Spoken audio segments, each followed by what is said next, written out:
that your name is above all names, and we continually praise and thank you that your will being done in everything that we say and everything that we do in each and every day of our lives, no matter what's being accomplished, what's being done, what we work with.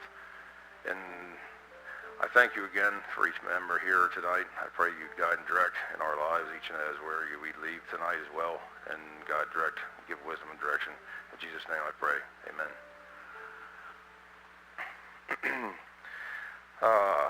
Tonight, I'd like to work with a book as we know it for Ecclesiastics as far as wisdom goes. We're going to be working with Ecclesiastes chapter 7, so if you'd like to turn there, go ahead. I'm going to give you a little bit of an overview of what we're going to be looking at and dealing with here before we get into 7. But Ecclesiastes is like the book of Job. It presents one of the greatest challenges to understanding in the Bible. Ancient Hebrews used to debate its meaning and whether or not it should be even included in the canon of Scripture. And we'll see a little bit later on why that is. But fortunately for us, by divine providence, Ecclesiastes did make it into the Bible with a unique message for our leaders. The central theme of the book focuses on the meaning of life, motives for our behavior, and where God fits into our personal mission, paramount issues for every Christian. Christians cannot find genuine fulfillment outside of linking their lives to God's purposes for the world. As the teacher explores various avenues for satisfaction, power, possessions, prestige, pleasure, he finds them hollow. God moves him along the path of discovery until he finds no real meaning to life under the heavens, but only in the true relationship to God and his eternal purposes. God provides all meaning and fulfillment in this life that we live. The author could not find anything of value apart from a life lived in obedience to God's calling. Now there was some debate on who exactly wrote Ecclesiastes, I guess you'd say, but most agree that it was Solomon in his later years, his older years. Because of the writings, whether it be the style of writings, things that he said, things that they said that are run along lines like Proverbs, what he was talking about. But the lessons that you got to look at here are no real meaning exists apart from linking our lives to God's purpose. 2 would be humanism and materialism provide incomplete counsel for decision making. Number 3, possessions, people, pleasure, prestige, and power make great servants, but poor masters. Number 4, timing is key. When to lead is as important as what to do and where to go. Number 5, people are motivated by a variety of incentives. 6, divine wisdom provides direction, protection, correction, and resolution. And number 7, Christians must invest themselves generously, knowing the payoff comes later. Now, we're going to take Ecclesiastes chapter 7, verse by verse here. But before I get started here, I'd like to talk a little bit about what we look at whenever you read through as far as wisdom goes. When people look at life, they either look at the cup, it's like they look at it's cup half empty or it's half full. I mean, you have optimism on one side and pessimism on the other side. Optimism is the biggest winner that creates hope in each and every one of us. But because of the world and because of things that happen to us, personal experiences, whether it be whatever the case may be, that beat us down, trials, tribulations, we have a tendency to lean toward the pessimistic side, and I'm guilty of that more so than I guess mostly anybody else. I have a tendency to look for the worst in the situation before I'm looking for the tripwire. I'm looking for something that's going to get me. But it's the same thing as looking at ourselves in a mirror. I always wondered why them guys in the gym and everything else, they couldn't pass a mirror without stopping and looking at it. But I never had that issue. I never understood why. I never wanted to look in a mirror because of poor decisions I had made in the past, and where things had led. I didn't look at myself even to shave for years in a mirror because I didn't want to see who was staring back at me. I didn't want to look at that person staring back at me, which is most likely what people call ourselves, or as we're our own worst enemy. But the thing is, you look at as Christians, we have a tendency to look through windows. We like to look through windows because we can see everybody else's faults and situations. But the thing is, if you look just right a certain time of day, when the sun hits that window at just the right angle, what's staring back at you? Your own reflection. It's a translucent reflection, but you can still see it. Your reflection is the same thing as a mirror. The thing is, we have an easier tendency to look through that translucent reflection of ourselves to see other people wandering around, bumping into walls, bumping their heads into running head first into situations, and pointing out faults. I mean, like I said, I'm as guilty as the next person. There's no pointing fingers here because, like I said, you look in a mirror. There's only one person. You're facing that person. They're all pointing back at you. But it's optimism. It comes down to optimism and pessimism, how you look at life and how you handle things, how you deal with things, your choice when it comes down to choice, and your decision, how you handle things. We all have decisions to make. We all have been given the privilege of free will, and but we also put up with the decisions we make. We also put up with the choices, the effects of those decisions, whatever they may be, whether good or bad. And a lot of us, I mean, sometimes considering the fact that we are born into sin, most of the time they are bad. And we keep bumping our own heads off the wall and keep, it's like a rat, and they say the rat in the maze, the maze, they keep wrapping themselves off the wall until they find the next corner, until they find the next corner, until they finally find their way out of the maze. But tonight, we're going to look, like I said, the way it's written, I'm pretty sure, like I said, I agree with a lot of the other scholars that we're looking at Solomon talking here in his older age because of the things he said. But we're going to start digging into chapter 7. We're going to take it a verse at a time. We're going to start with verse 1. A good name is better than precious ointments, and the day of death than the day of one's birth. He starts right out the gate with, like I said, you have a choice to make a decision of optimism or pessimism. A good name is better than precious ointment. Precious ointment, I mean, it's whether it be cologne, whether it be perfume. It's been translated perfume in other translations, but ointment, it has a tendency, even good ointment has a tendency to fade over time. A good name isn't going to fade over time. Honor, commitment, courage, integrity, respect, things like that don't fade over time. That's what he's talking about here. And it's the day of one's death than the day of one's birth. The day of one's death, I mean, people like that, the world may look at that as harsh. The day of one's death, something ends, but we understand that something else, something wonderful begins. That's the end. The day of our death is we cross that threshold, we cross that finish line, that race, and we cross into the wonderful glory that God has prepared for each and every one of us, and we understand that. But a lot of folks, like I said, if you're a pessimist, you might look at the day of your death as a problem, a big issue that you don't want to face, or you don't want to come face to face with. And justifiably understood, because they don't know where they're going. The unsaved do not know where they're going.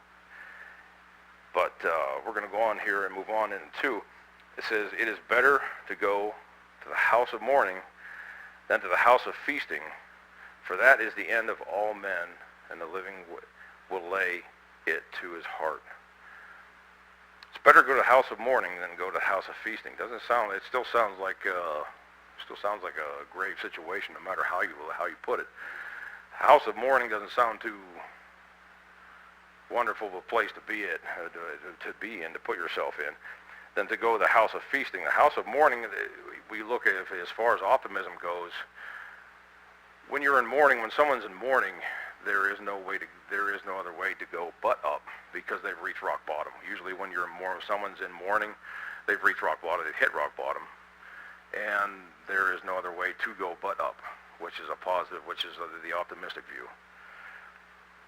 And that's where it's then to go to the house of feasting. The house of feasting, as you'll see later on in these verses in this chapter, it leads to the downfall, as Solomon's seen it many times, that he put it up with. He went through the issue with the concubines, the wives that allowed all the religions, other religions that came in. There was a downfall. That was one of his major downfalls that we've been talking about. Kevin's been talking about, and it's been brought out. Even Eric talked about David this morning. Now, verse number 3, it says, "Sorrow is better than laughter." How can that be? Sorrow is better than laughter. Who said sorrow? Who said sorrow is better than laughter? Laughter, they said, is supposed to be the medicine for the soul. It's supposed to make the soul feel better. But you have to look at what type of laughter, what type of pleasure, what type of feasting this chapter, what they're talking about, how they get that, where that laughter comes from. I mean, that laughter in genuine laughter because of things that are happening that are going, your life's going well, choices are being made, your good choices, you got great outcomes, you're going to be happy. I mean, you're going to be, that's one type of happiness. But we're talking about the pleasure and the happiness, just like we talked about the feasting, the house of feasting before. The song was written, the house of the rising sun. I mean, we know that, we all know where that leads. And that's what the object that he's trying to get across. That's the information he's trying to get across as far as the house of feasting. For sadness of the countenance, the heart is made better. 4, the heart of the wise is in the house of mourning, but the heart of fools is in the house of mirth. Once again, we're talking about the heart of the wise in the house of mourning, just like we had talked about just a second ago. Mourning, when we talk about someone as mourning, like I said, they usually reach rock bottom, and there's no way to go but up. And that's definitely a good thing, because as they climb that ladder, they can help others along the way throughout situations, whether we come up, pull alongside our brothers and sisters, our Christian brothers and sisters, along the way, and help them as well through what we're going through, whatever the case may be that we're going through, we experience in our lives, just like with the guys I was helping out up at Sheffield. We're all along the same lines. We are understanding. I understand where they're coming from, and there is definitely new things to learn from them as well. There's definitely new things to learn each and every day of our lives. But we've experienced growth with them guys and other people as well, and they continue to grow to this day, which is a wonderful thing. But verse 5, it says, "Better to hear the rebuke of the wise than for a man to hear the song of fools." Now, when we listen to songs, I mean, we expect to be entertained. When we listen to music, we'll be like our music, whatever the case may be, whatever the gospel, Southern gospel. And there were a lot of songs that were written, and a lot of songs that draw us in out there, but they're the songs of fools. Those songs that, like the Pied Piper, they call it Pan, the Pied Piper. He played the flute, the flutes. They had followed him because of the music. It was a drawing. It drew them in a sense, but it was basically an image of Satan himself. Of the Pied Piper. I mean, playing the Pied Piper with the music that we hear that he plays. That's tempting to each and every one of our ears. But it says it's better to hear the rebuke of the wise than for a man to hear the song of fools. The rebuke of the wise, I mean, it may be a hard pill to swallow when it comes. Constructive criticism is a hard pill to swallow no matter what. I think, depending on the situation, the circumstances you're going through at the time, a lot of times you don't want to hear it, and you want to keep going, keep moving along.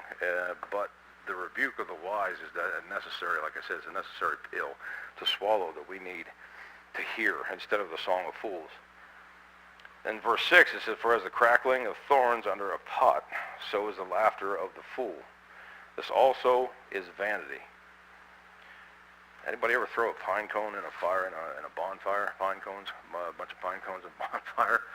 Well, they have a tendency to do a little bit more than crackling, and like thorn bushes do, but they have a tendency to pop and crackle and everything else. But It's annoying sometimes when it happens, when they finally shut off, when they finally go off. But it's just like you said, for the crackling of thorns under a pot, so is the laughter of the fool. This also is vanity. Surely oppression maketh a wise man mad, and the gifts destroyeth the heart. Better is the end of a thing than the beginning thereof, and the patient in spirit is better than the proud spirit. Be not hasty in thy spirit to be angry, for anger resteth in the bosom of fools.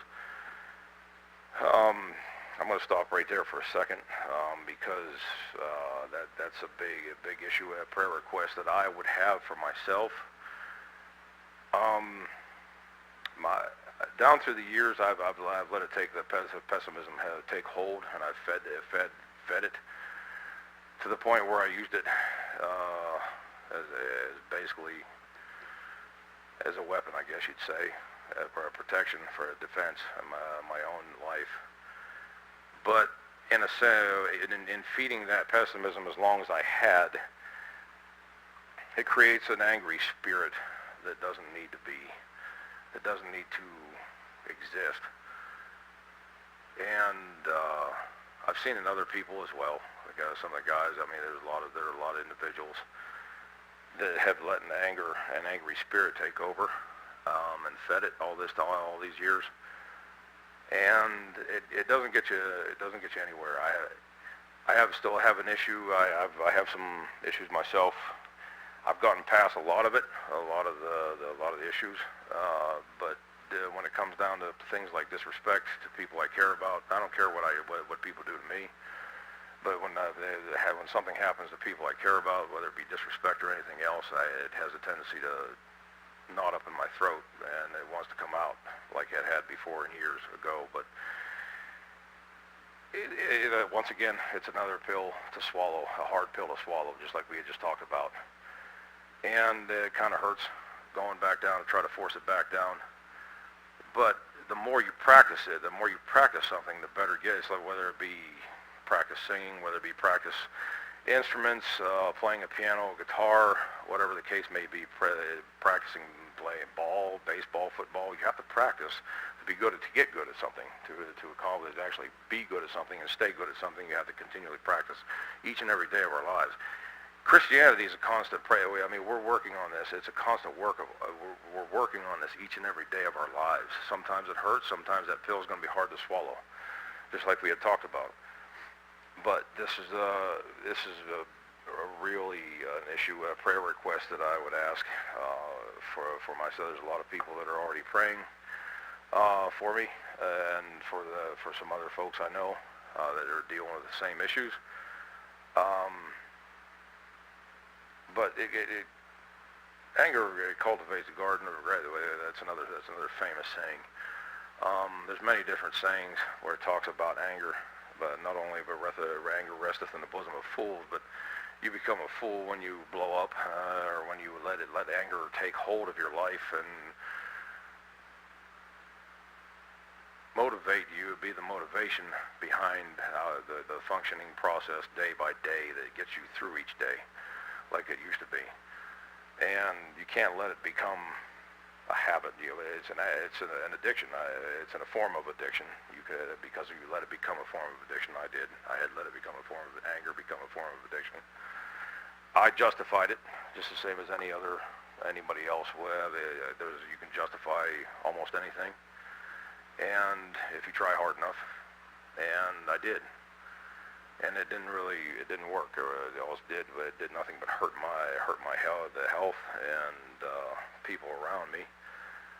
That were around me. It's like the pond, like I said, it's like throwing a stone in the pond, the ripple effect. You may not know, you may have affected people that you never even seen in the vicinity, that's in the close vicinity, that heard the conversation, or heard whatever you had to say, or seen whatever you did, whatever the case may be, and it hurts our testimonies as Christians.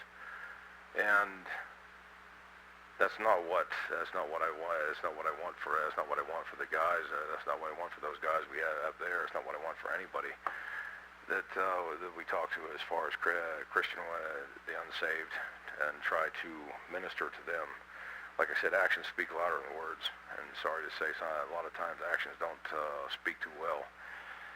But that's what he's talking about, is be not hasty in the spirit to be angry, for anger resteth in the bosom of fools. Say not thou, what is the cause that the former days were better than these? For thou dost not inquire wisely concerning this. Another translation would say, why were the old days better than these? You hear a lot of people say that. I've said it. I mean, as old as I am, I've still said it. I said, why were the old days better than the days we got going on right now? That's a good question. But they try to tell you, they tell you not to focus on it. It says, for it is not wise to ask such questions. The past is in the past, obviously, and it's not coming back. I say history repeats itself like a wheel, like a hamster wheel, but I don't know. I mean, we're talking about each and every one of our personal lives. That history, or when we talk about history repeating itself, they're usually talking about whether it be wars, world wars, revolutions, anything along those lines, major movements in history. But it's in verse 11, it says, wisdom is good with an inheritance, and by it there is profit to them that see the sun. For wisdom is a defense, and money is a defense. But the excellency of knowledge is that wisdom giveth life to them that have it. Consider the work of God, for who can make that straight which he hath made crooked? In the day of prosperity be joyful, but in the day of adversity consider, God also has set the one over against the other, to the end that man should find nothing after him. I'll stop there. He said, in a sense, he said, when times are good, and be happy. But when times are bad, consider this. God has made the one as well as the other. Therefore, no one can discover anything about their future. And it's hard for us to look at that situation. Like I said, the optimism and pessimism comes right back into play. God made one. He made one just the same as he did the other. He gives us the good times the same as he does that. He allows the bad times to happen to us, whether it be whatever the case may be for, whether it be for an example to someone else, to help someone else in their journey towards salvation. We got a guy that beat cancer 5 times sterling, and both his sons, I know Tony and his other son, one's on the run, the other, they're both unsaved. I don't know if this is he keeps pulling them through for the sons, the two sons, and I mean they were close to salvation at one time, but then it just bounced like a ping pong ball and took off the other way. So I don't know what this situation may be. He may be going through this. It may be a test for him, going through some other test for himself in specifics. I don't know, but we're continually praying for Tony and his brother that they would come around, if this may be. And I pray it doesn't take the death of Sterling, their father, to bring them both around. But if that's what the case is, then just like we just talked here, he said he makes the one. When times are good, be happy, but when times are bad, consider this. God has made the one as well as the other. Keep in mind, he's made both, and he's taken us through both. And sometimes it doesn't get any easier to talk about it. Sometimes it's still a difficult procedure, difficult tribulation, trial we have to go through, whatever the case may be. But you also remember, he said that he'll be there one way or the other. He won't leave us nor forsake us, and he'll never give us something we can't handle. He'd never give it we wouldn't be able to bear. In verse 15, it says, all things have I seen in the days of my vanity. There is a just man that perisheth in his righteousness, and there is a wicked man that prolongeth his life in his wickedness. That raises the issue we've talked about before. Why do bad people get ahead? Why do we keep falling backwards? Why do we keep getting hammered every time we turn a corner? But the unsaved or the wicked people have a tendency to they seem like they're getting ahead. Well, they're getting ahead to a certain point, to a certain extent. They may get ahead to a certain extent down here, but that's the best that they have is down here. We look to an eternal home that once we cross that finish line in death, that they can't take from us. And that has nothing that means nothing as far as the wicked. The wicked can get ahead. They can get ahead all they want to. I mean, it's happened since the beginning of time, since Adam and Eve. You've seen there's countless examples of evil people getting ahead. And I don't want to bring politics into it, but I mean, that's a perfect example. I mean, it's a plain example, plain as day, plain as the nose on their faces, where evil people do get ahead. How it happens, why it happens, I mean, we don't know. I don't know why. There's a reason. God has a reason. He will accomplish His will with all people, with the saved as well as the unsaved. I've seen that happen too, as well. And we can't, like I said, when we're looking in that mirror, we're looking through that glass. You got to remember to see your own reflection. There's your reflection. Remember your reflection. It's pointing back at you. I mean, you could see it at certain times of the day. But to focus on our travels and to focus on our journey and to take our focus off of the evil people, I mean, the evil of the wicked people, the folks of the world, because it's like listening to the news or social media or anything else today. I mean, if you weren't depressed before you listened to the news or watched anything on social media, you will be after that the case may be, whether it be Facebook, whether it be the news on TV, Fox News, NBC, ABC, whatever. It's just we see people getting ahead daily, constantly in this day and age, and it keeps getting worse and worse and worse. It keeps getting faster and faster and faster. But in 16 it says, "Be not righteous over much, neither make thyself overwise. Why shouldest thou destroy thyself? Be not overmuch wicked, neither be thou foolish. Why shouldest thou die before thy time?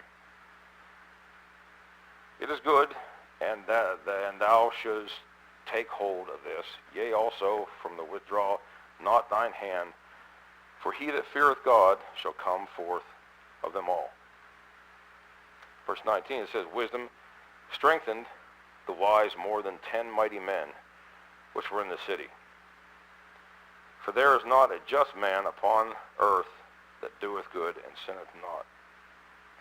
I'm going to stop right there for a second. It says, "For there is not a just man upon earth that doeth good and sinneth not." There was only one. And we obviously know who that was. There was only one man that walked this earth that was perfect and sinneth not. It says in verse 21, it said, "Also take no heed unto all words that are spoken, lest thou hear thy servant curse thee." Here's the second half of that. "For oftentimes also thine own heart knoweth that thou thyself likewise hast cursed others."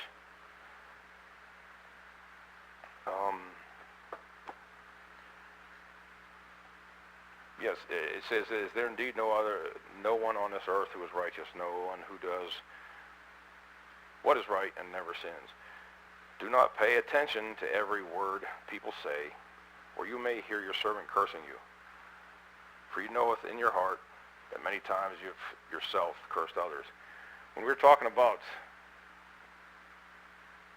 looking in a mirror, looking through a window, we have a tendency to, whether it be judging others, cursing others. God said, "If you curse me, I will curse you." Plain and simple, to stay away from speaking is to stay away from vocabulary and talk like that. But it says also, "Take no heed unto all the words that are spoken," because if you listen closely, it says, "Thou hear thy servant curse thee." And when you hear a servant curse you, obviously you're up in arms. Your back is against the wall now, and you take offense. But in the very next verse it says, "For oftentimes also thine own heart knoweth that thou thyself likewise has cursed others. It's coming right back around. The judgment's coming right back around. It's like I said, you're pointing a finger at yourself, whether it be through a window at someone else or in a mirror. It's coming right back around to nail you, to slap you right in the mouth, to hit you with the same judgment that you just judged this person. As far as you heard the curse of the servants, now if you stop and think, like I have to stop and think, you have to slow down the thought process and stop and think, why is this happening? Why is this, why are we going through this now? Why is this person going through what they're going through? And you have to actually stop and think of the whole process, the thought process. It takes you through it step by step by step. You can follow the trail of breadcrumbs till you get to the reason behind it. And usually, like I said, for oftentimes also, thine own heart knoweth that thou thyself likewise hast cursed others. You're judged by exactly the same judgment you're judging others with. In 23, it says, all this have I proved by wisdom. I said, I will be wise, but it was far from me. And obviously, once again, we don't know if it was definitely Solomon that wrote this, but most people agree, most scholars agree that it was. And you can see this here. It says, also this have I proved by wisdom. I said, I will be wise, but it was far from me. He was the wisest person on the face of the earth to this day. But yet, the many things he went through, he said, all is vanity. I mean, that's where you come to the conclusion, all is vanity. He took umpteen, I don't know how many hundred wives, how many hundred concubines, brought all their religions, their faiths, their beliefs into the kingdom and wrecked Israel once again. And he's admitting it, like I said, in his older age, he's actually coming out and admitting it, which is far off and exceedingly deep. Who can find it out? I applied mine heart to know and to search and to seek out wisdom and the reason of things, and to know the wickedness of folly, even of foolishness and madness. And I find more bitter than death the woman whose heart it snares and nets, and at her hands whoso pleaseth God shall escape from her, but the sinner shall be taken by her. Once again, another proof text that we think this is Solomon talking, obviously from experience. Just like we had talked about before, he said, I find more bitter than death the woman whose heart is snares and nets, and her hands as bands. Whoso pleaseth God shall escape from her, but the sinner shall be taken by her. And we obviously, you can see right down from Solomon to David, as you run down the names of history, they've experienced the same thing. Behold, this I have found, saith the preacher, counting one by one to find out the account, which yet my soul seeketh, but I find not. One man among 1,000 have I found, but a woman among all those have I not found. Lo, this only have I found, that God hath made man upright, but they have sought out many inventions. And that's the final nail in the coffin here. He said that this only have I found, God created mankind upright, but they have gone in search of many schemes or inventions. If man was, allowed his own, we only use I think it was 1/10 of the brain itself. That's what they figured out. Even Einstein, supposedly the smartest man on the face of the earth.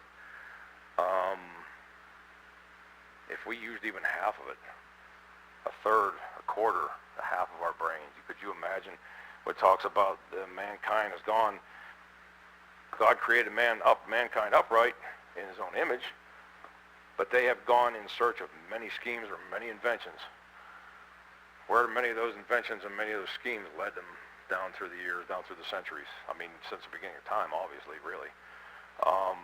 All these schemes, all these inventions, it doesn't matter what they've created. They've tried to clone this, they've tried to clone sheep, they've tried to do this, they've tried to play God, they've tried to do all these schemes and all these inventions that they've been coming up with.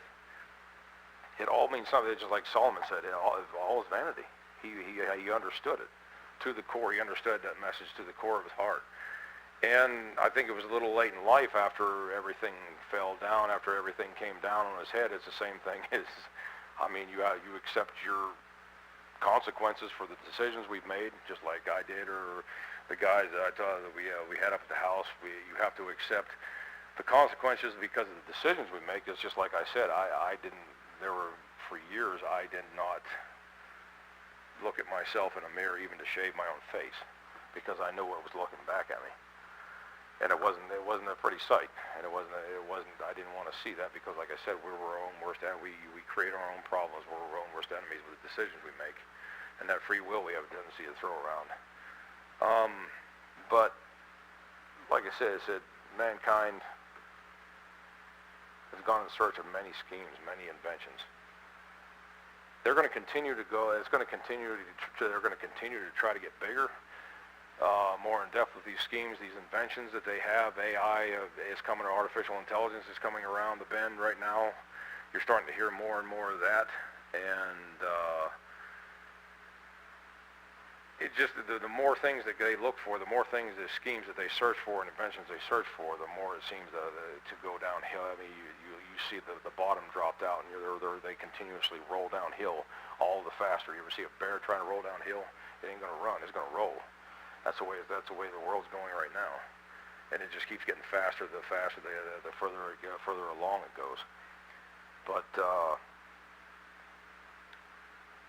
yeah, that was the lesson that I had tonight. Like I said, it's a sort of a self-examination of my like I said, I'm not pointing fingers. I'm not, just like I said, when I look in the mirror, I know what's looking back. I know the person looking back at me, and I know the decisions I've made in the past, and the choices we have to make for the future to change our past.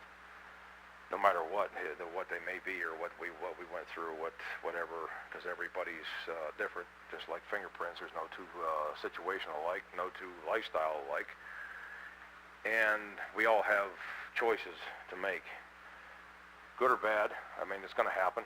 I mean, it happens each and every day, and not just to us, but everybody outside these doors, outside these walls, across the country, across the world. They all have decisions to make, but they also have the choice. They also have the choice to accept the responsibility of what happens behind them choices that are made. And just like just like Solomon's talking about, the wise man and a fool, all the way through Ecclesiastes and Proverbs and wherever you may look. But yeah, that's the lesson I had this evening. Anybody, any comments, questions, or all the above? Yeah. Okay. So join me in prayer if you would, then, if we close.